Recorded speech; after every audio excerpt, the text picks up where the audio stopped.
Големо не за поскапување на струјата вела жителите на Тетово кои се силно револтирани поради одлуката на регулаторната комисија за енергетика да ја зголеми цената за 7,4%. Граѓанските здруженија побараа и нејзино самораспуштање. Граѓаните кои излегува на протест не само што бараат итно поевтинување на струјата, туку и дополнително таа да поевтини за 20% во време на пандемија. Во време на пандемија другите држави дава ослободување на плаќањето со рокови, со рате, едно друго, а кај нас обратно ќе се накачи струја. Верувате ќе има резултат протестите? Па би требало, ако са свесни треба да реагира.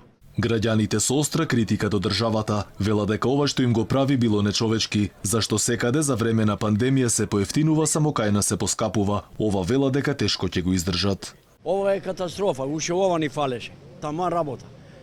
Со 9 или да кажете вие сами кај може да живееш? У која држава? Ајде. Но ниједна.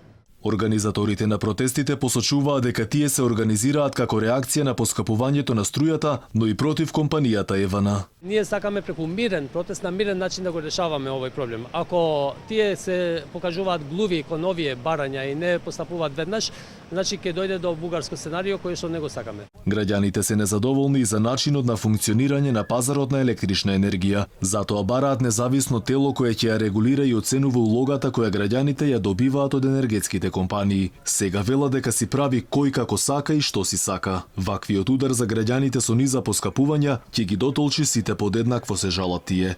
Ако регулаторната комисија за енергетика не ја повлече одлуката за поскапување на струјата, граѓанските активисти порачаа одовде од Тетово дека протестите наредниот период ќе бидат порадикални. Инаку освен во Тетово протести против поскапување на струјата, имаше и во Скопски, Чаир, Куманово, Гостивар и во Дебар.